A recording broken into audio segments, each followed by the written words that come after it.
Welcome back, defenders. The hits just keep on coming. Ukraine's intelligence claims it attacked the Crimean Bridge with an underwater bomb. The SBU has carried out another bold and unique special operation, striking the Crimean Bridge for the third time since Russia's full-scale invasion, this time from underwater. Ukraine has already successfully struck this bridge twice, the first time in 2022 with a car bomb, the second time in 2023 with drone boats. And somehow, Ukraine was able to plant an explosive device on the structural column of the archway. Nobody was harmed, nobody was killed, so I can show this video. I'm going to slow the speed down to 0.25 for you, and we can watch this together. My first question is, how does Ukraine have this security cam video? Meaning, they've already hacked the security cameras on the Crimean Bridge, they have the feed, and they released it to the public. But somehow Ukraine was able to plant an explosive on the structural column under the archway, and that's the detonation. What is the fallout? What is the damage? And it's too soon to tell. This bomb went off at 4:44 a.m. in the morning, local time, and the blast was equivalent to 1,100 kilograms of TNT. Now, bridges are very difficult to bring down. They're pretty sturdy, but this is a weak point for the bridge because this is where the archway is located. So the archway is where boats pass underneath. There needs to be a big enough gap for, oil tankers and cargo vessels to go under it. And the Black Sea floorbed is not very solid. This is soft sediment that has to go pretty deep. So Russia, to construct this bridge, I am not a civil engineer, but you can see from this diagram there are support columns going pretty deep, 72 meters it says. And we don't know. Russia doesn't know what the damage is. Perhaps the water absorbed most of the blast, or maybe under this support column this is all broken straws at this point. Russia is going to, of course, claim that the damage is minimal and the bridge is fine, but I guarantee you the bridge is not fine. We just don't know exactly how bad it is at this point. I also want to point out that this is interesting that Ukraine went for the archway.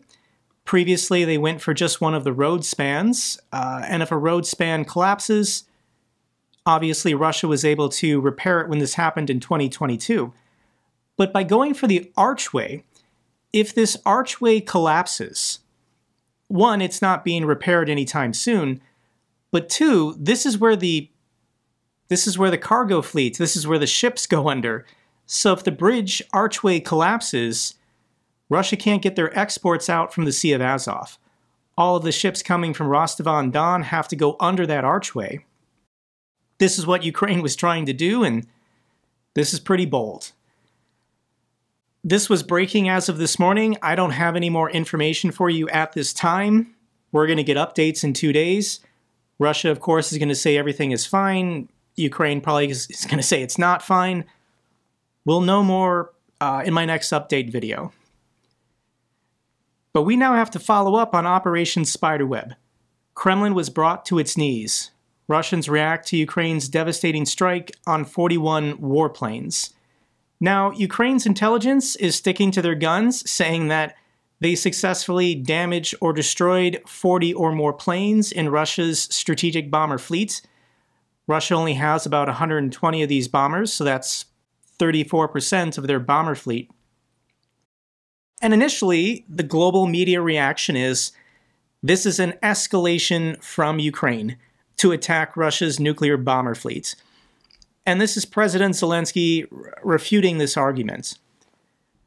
When asked by journalists whether yesterday's operation might enrage the Russians, I responded that just a day earlier, Russia had launched a massive overnight attack of Ukraine, over 400 drones and missiles. They struck civilian infrastructure, residential buildings, there were casualties, people killed and injured. This happens every single day. Sometimes there's a short pause, and to be honest, we now call it a pause, if there's just no one killed that night. But even then, drones still fly, and people get wounded. These so-called pauses just mean fewer attacks than usual, but we're still talking about dozens of drones and cruise missiles. So no one cares whether Russia is angry. What matters is that Russia must move toward ending this war, and as a global community, we must all do what we can to stop them. This was a residential building destroyed by a KH-101 missile launched from a Tu-95 bomber, a bomber that Ukraine just destroyed. This was an apartment building destroyed by a Russian KH-22 missile launched from a Tu-22 bomber that Ukraine just destroyed. In this war, there's never been a more appropriate action than for Ukraine to destroy these bombers that Russia has been using to blow up apartment buildings. What is the true damage assessment now that it's been 48 hours? Satellite images reveal wreckage of Russia's strategic bombers after Ukraine's Spiderweb drone operation. And the satellite images aren't great in that we don't really have clear, high-resolution images. Why don't we have them after 2 days? And if it's cloudy, you're not getting satellite images. So my speculation is, with these 5 air bases that were targeted, maybe it's been cloudy the last 2 days. But what has been released is pretty telling. This is satellite images just from the Belya air base. This one is also Belya. And from these satellite images, the experts are saying that we've got 3 destroyed Tu-95s, 1 possible damaged Tu-95, 1 destroyed Tu-22s, 3 destroyed Tu-22Ms. We have the before and after based on that 1 satellite image alone. This was released by Radio Free Europe. And you can see that some of the bombers are gone. We have the before and then the after. I think if a plane was just damaged, Russia would have moved it before the satellite images could be taken. So what we're seeing are just the planes that burned to the ground, where everything fell apart and basically the center of the plane disintegrated from the flames when the fuel tanks were hit.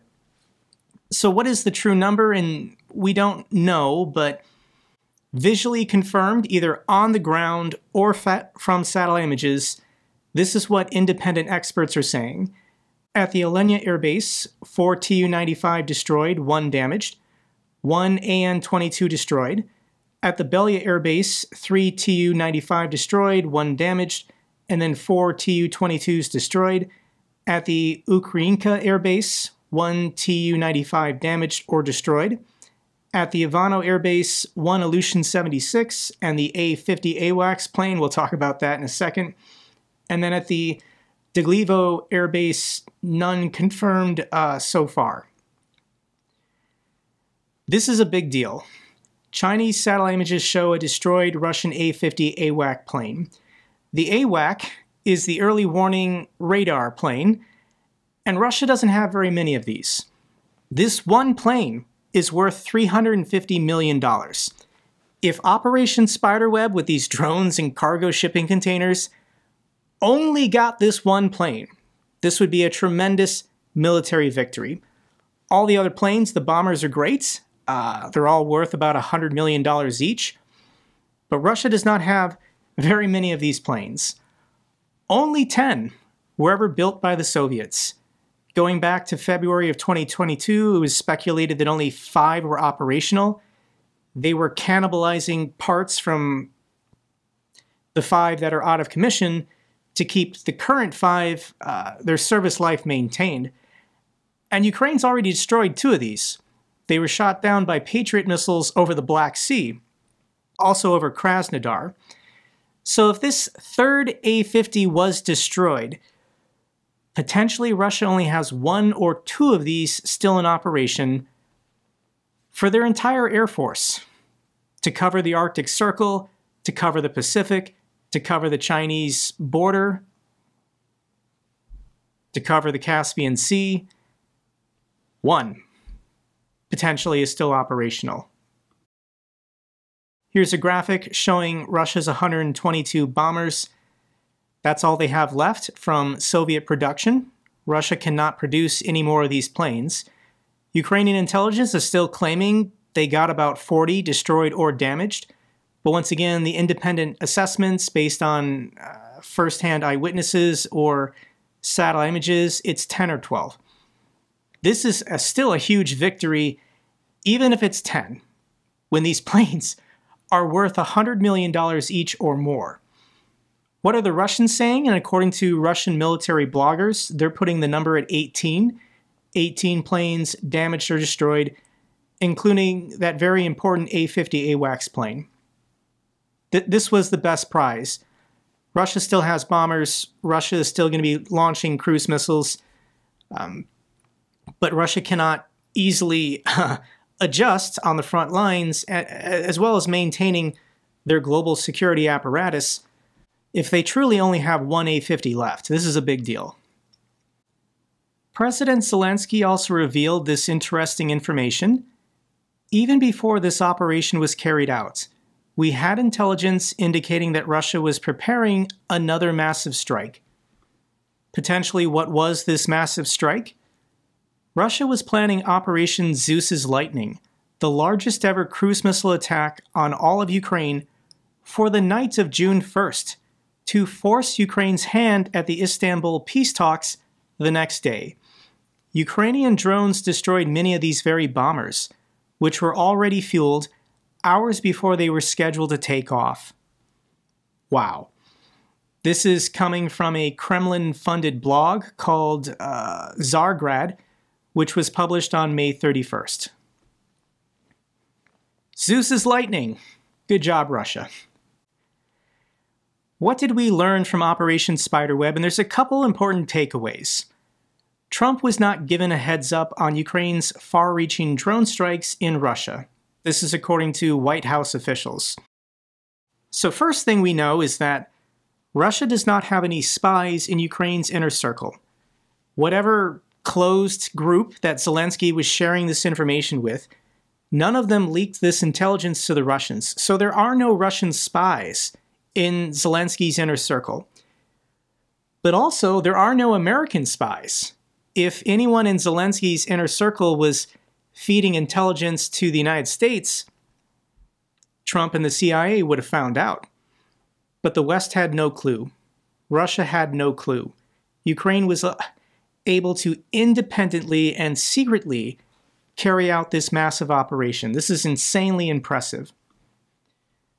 Ukraine's audacious drone attacks are a recipe for Russian paranoia. This is the after effects that's going to greatly help Ukraine in this war, because now Russia's intelligence services, one, they're incredibly embarrassed, but two, they now have to take precautions against shipping containers that might contain kamikaze FPV drones. We're already seeing the effects. Russia is putting up barricades and checkpoints everywhere to check the trucks of every truck in Russia. And you can only do this for so long, like for the next couple weeks. I think Russia's going to take this serious, but this requires manpower, this requires time, and this economically hinders and slows down the country. All of these trucks are now going to be delayed in their deliveries, which has a negative economic impact on the Russian economy. And then there's Putin. Where's Putin? Anytime something disastrous happens for the Russian state, Putin's standard go-to move is to disappear for 72 hours. The sinking of the Kursk submarine, the terrorist attacks in Moscow and the Caucasus. Anytime something embarrassing happens for Russia, Putin just retreats and disappears for a couple days, and then when he reemerges, he pretends like nothing happened. Putin doesn't know how to respond to this. There is no response that Russia... The threat that Russia can do more, or that Russia is going to now take this war seriously after 3.5 years. That is the most pathetic cope I get from comments of people still supporting Russia. Russian propagandists are split between downplaying the devastating Ukrainian attacks and issuing more threats. So let's pretend you work at RT News. Do you pretend like this didn't happen? Do you say this was devastating and Ukraine still possesses this capability 3.5 years into the war. When Ukraine is able to attack the Crimean Bridge or destroy an A-50 AWACS plane, this goes counter to the narrative that Ukraine is about to collapse, that Ukraine is still fighting this war on its last leg, and the war might be over soon. This is what the Russian state media apparatus tells their people every day. Ukraine is almost defeated. Continue supporting Putin. But no, this war is nowhere near over. Russia is no closer to winning. Russia today controls less of Ukraine than they did 3 years ago. This is stupid. I did show this clip. This is a Russian conscript, I think at the Olenia Air Base, and I'm guessing he was on anti-aircraft duty, and he managed to film himself showing Russia's strategic bombers on fire. This clip went viral. He probably didn't mean for it to go viral, but this kid is now in serious trouble, and Solyov on Kremlin State TV is calling for this conscript to be executed. The videos that appeared from there were shot by conscripts. Is it possible to just shoot this conscript, to bring this bastard in front of the whole unit and shoot him like a traitor to the motherland? Yeah, he screwed up showing his face. If he had just posted the video and didn't show his face, maybe he would have gotten away with it, but Solyov is now calling for the execution of this Russian conscript who filmed their burning planes. This is what we're supposed to be talking about this week. Russia has been saving up their offensive strength for a big summer offensive, and we're kind of in the middle of it. Russian offensive attacks surged 19% in May, while attempts at peace talks continue. Just on May 4th, Russian forces launched a record 269 assault operations across the front lines. I'm not doing map updates for you because they're not making any progress. If they conducted 269 assault operations, sure, they took some wheat fields somewhere, but mostly they just die. Russia just sends their soldiers to die in meat wave attacks, wave after wave. Russia shatters drone record, launches 472 drones at Ukraine the night before Ukraine got their strategic bombers. But this is what Russia wants the world thinking about and talking about. 479 cruise missiles and drones launched against Ukrainian civilian cities the night before peace talks. Russia's master plan this week was to convince the world that supporting Ukraine was hopeless, and Ukraine's about to lose anyways, so you might as well just let Russia win. And Ukraine stole the narrative. They stole the headlines. Ukraine won the propaganda battle this week, by far. Russia and Ukraine agree to a prisoner swap, but peace talks stall in Istanbul. This is the second round of direct negotiations between the Russians and the Ukrainians in Istanbul, and the meeting lasted just an hour. Only an hour.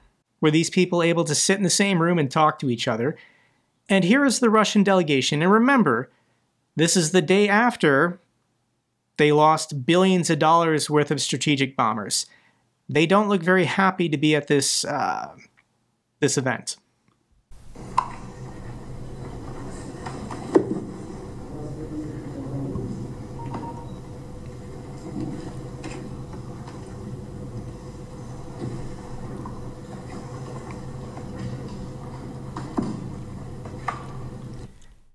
This might come as a shock, but there was no breakthrough. There was no ceasefire announced, no peace deal reached. This is a waste of time. Russia is sending low-level delegates. Lavrov's not there. Peskov's not there. They're sending nobodies to just waste the world's time. Russia did present their peace memorandum. What are Russia's demands? 5 Ukrainian regions, a ban on NATO, limits on Kyiv's army. Russia media publishes Moscow's official peace demands. Here's the list.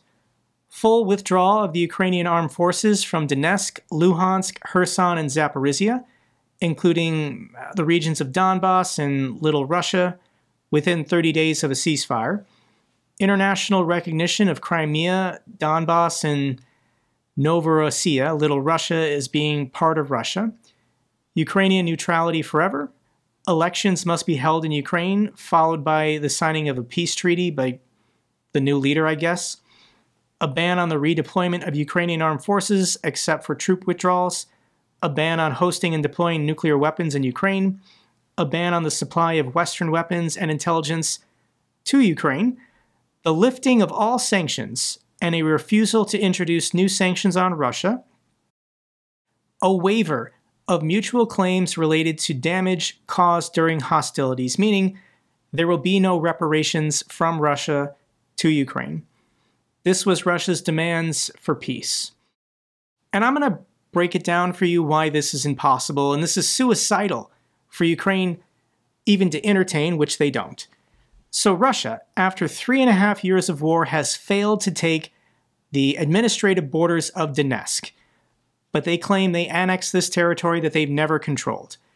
So after 3.5 years of failing to take Pokrovsk, Konstantinivka, Kramatorsk, Sloviansk, Russia just wants to be given this territory. Ukraine has to give up all their defensive lines, all of their fortifications, and just move 50 kilometers back into their own country. The Russians used to control the city of Liman. They want it back, even though they lost it. The Russians want the administrative border of Zaporizhia, a city of 700,000 people. Zaporizhia is bigger than my hometown of Milwaukee, Wisconsin, and the Russians want their artillery to be allowed to be, once again, brought to the administrative border, putting Russian artillery within striking range of the city of Dnipro.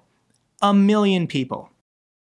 The Russians also want to be given back the north bank of the Dnipro River and the city of Kherson, pre-war population 300,000 people. Russia lost this city on the battlefield. They once controlled it, and now they don't control it. And they want to be granted for their artillery to be placed within striking range of Mykolaiv. Mykolaiv is a city of 400,000 people. These demands are not acceptable. Not even Donald Trump, and I think Witkoff, is insisting that Ukraine give up more territory for a ceasefire or for a lasting peace. What is Ukraine's reaction to Russia's peace demands? Here are thoughts from Ilya Ponomarenko. Having read that laughable scrap of paper, a grotesque list of demands for total Ukrainian capitulation that the Russians in Istanbul dare to call a peace memorandum, I can only repeat the obvious. Boundless arrogance, bloated conceit, and propagandist bravado have already played a callous joke on Russia in this war against Ukraine. These delusions have cost them 250,000 lives, 4,000 tanks and 8,000 pieces of light armored equipment. Over 3 years of a war they're now neck deep in. Just yesterday, their cheap imperial hubris cost them a third of their strategic long-range aviation. And still, they stubbornly refuse to turn their brains on, and in the end, this will ultimately destroy them. The Russians don't want a ceasefire. The Russians don't want peace. Because Putin doesn't want a ceasefire, and Putin doesn't want peace. All of this killing, all of this death, this war continues because of only one man. And everybody else in Russia just has to play along.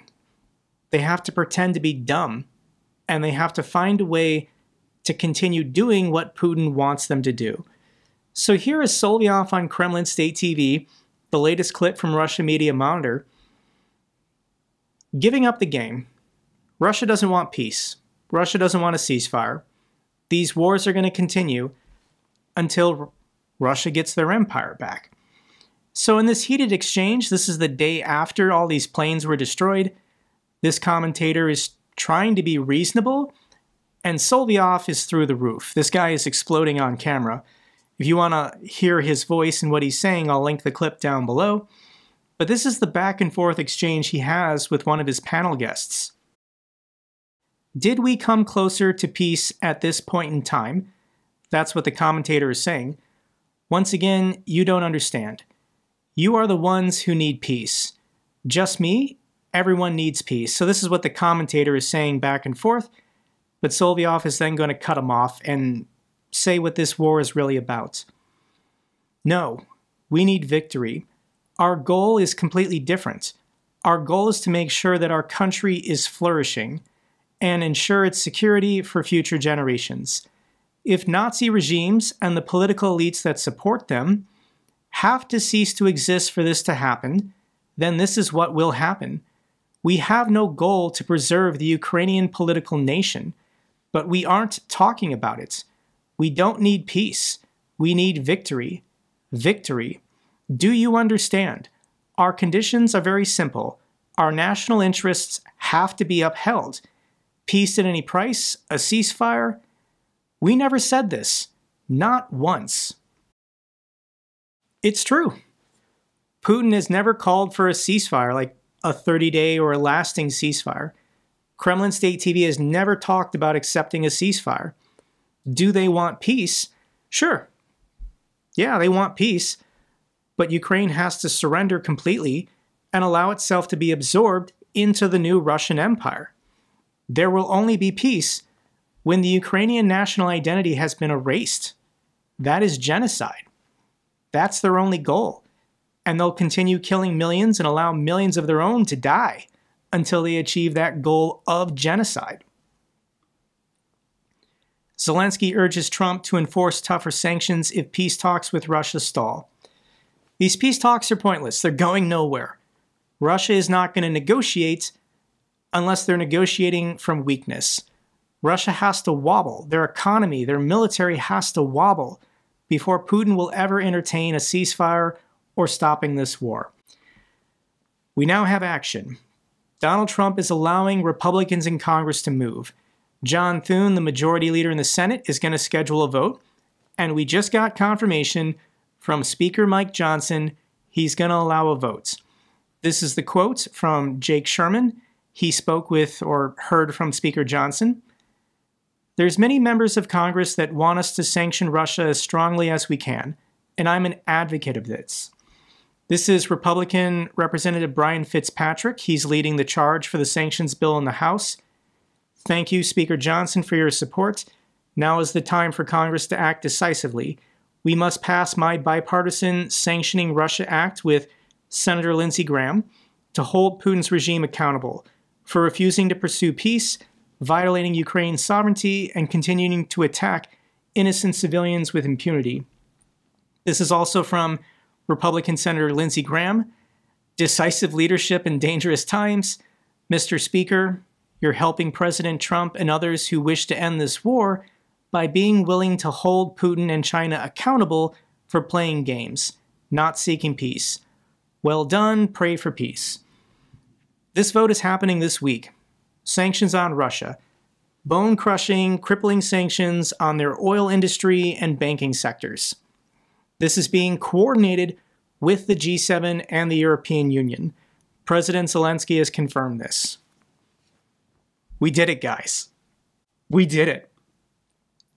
And the Russians are freaking out. Here is Alexander Dugin on Twitter. MAGA, where are you? Aren't we supposed to be on the same side? Didn't Russia spend hundreds of millions of dollars in bot farms and influencers to get Donald Trump elected? To prevent this, to stop additional sanctions, stop additional military aid to Ukraine. And this is Dugin publicly crying out for help from MAGA. But they're distracted. MAGA's been really quiet. Elon Musk has not been attacking Ukraine the last couple months. Donald Trump Jr. has not been attacking Ukraine the last couple months. RFK Jr. has been quiet. Tulsi Gabbard has been quiet. So what are they doing? And Elon Musk this morning, I think, declared war on Donald Trump. I'm sorry, but I just can't stand it anymore. This massive, outrageous, pork-filled congressional spending bill is a disgusting abomination. Shame on those who voted for it. You know you did wrong. You know it. Trump at the moment is trying to pass his big, beautiful bill, which will add $4 trillion to the national deficit, bankrupting America, and MAGA doesn't care about the deficits. Republicans don't care about the national debts. It's all about tax cuts for the rich. And even though Elon Musk is the richest man in the world, he still knows that this will destroy America. So I don't know. I mean, this is this morning, 241,000 likes. But the bromance is over. Donald Trump and Elon Musk never liked each other. They were not friends in 2016. They were not friends in 2020. Elon Musk in the Republican primary supported Ron DeSantis and Vivek Ramaswamy. So this was always a marriage of convenience, and Elon Musk's approval rating right now is like 25%. People hate him. He realizes this now. He's slow, but he's got it.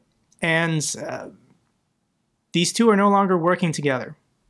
I think Elon Musk has given up on trying to save Russia, given up on repeating Kremlin propaganda to hurt Ukraine, and this is having a tangible effect on the information sphere. Like, I can feel it on social media that things today are different than they were even 2 or 3 months ago. Let me quick get some other headlines. This video is going long. Massive drone attack targets Russia's military industrial sites right after surprise Spiderweb operation. So after all these bombers were destroyed, Ukraine launched hundreds of drones targeting valid military sites across Russia. We don't have good pictures and videos because if you're a Russian citizen who posts pictures or videos, Soviet calls for your public execution. So we might not be getting good information out of Russia going forward in the future. There are videos showing explosions in the distance.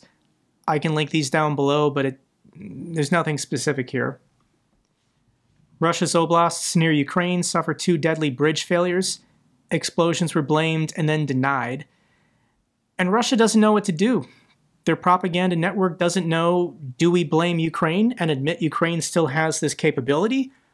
Or do we just claim this was an accident and somebody was smoking where they weren't supposed to smoke? Napa residents decried government inaction over Black Sea oil spill as temperatures rise. Residents of the popular resort town in southern Russia have accused authorities of failing to clean up a toxic oil spill that occurred 6 months ago in the Black Sea. Yeah, Russia's got bigger problems. They're not going to clean up this oil spill. Your oil spill cleanup efforts are weak, Russia. They're weak. One fantastic piece of good news: Norway to help Ukraine cover a €1 billion gas shortfall. Thank you so much to the fantastic people of Norway. Final video, once again, is from Yaroslava. She likes to post videos of just what daily life is like in the capital city of Kyiv. And this is Podil. It's an old part of Kyiv. This is Kontraktava Square, where the Ferris wheel is located. And I'm just going to share this 1-minute clip with you guys.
Continue supporting Ukraine.